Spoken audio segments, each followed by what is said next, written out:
채권단이 4천억 원 규모의 추가 지원을 의결했습니다. 연 4.6% 금리로 필요할 때마다 받아 쓰는 마이너스 통장 형식입니다.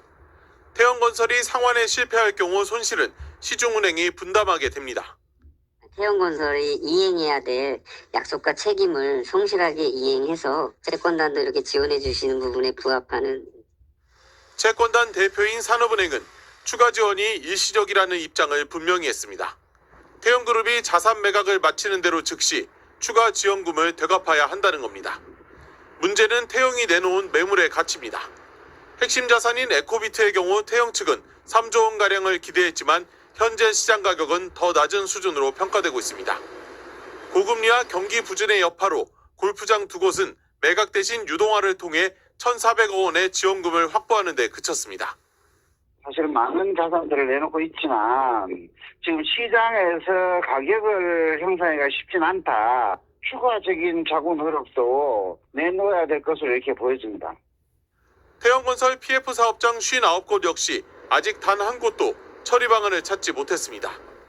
2조 원대 최대 사업장인 마곡 원 웨스트의 경우 80% 공사를 완료했지만 추가 공사비 3,700억 원이 필요합니다.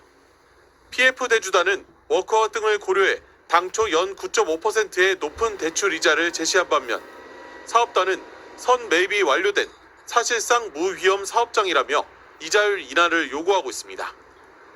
대주단이 제시한 각 PF 사업장의 처리 방안 마감 기일은 2월 25일입니다.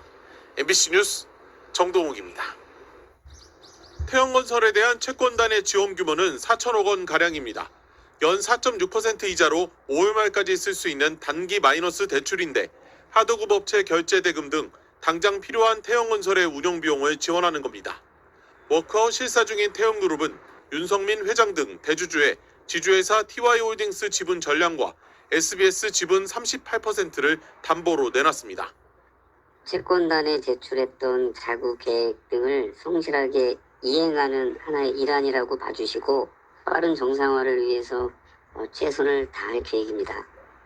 태영건설이 벌려놓은 PF 사업장은 전국에 59개.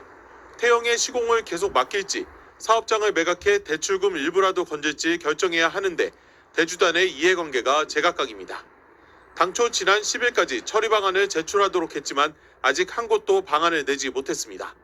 오는 4월 11일 워크아웃 기업구조 개선안 발표 일정도 불투명하다는 경고가 나오는 가운데 자금 시장에서는 건설업에 대한 불신이 확산되고 있습니다. 시공능력평가 32회 옛 한라건설 HLDNI는 기관 투자자를 대상으로 최고 연 8.5%의 회사채 700억 원을 모집했지만 어제 마감까지 단 한 건의 주문도 받지 못했습니다. 매각 수수료를 노리고 주관사를 맡은 증권사는 울며 겨자 먹기로 해당 채권을 모두 인수해야 합니다.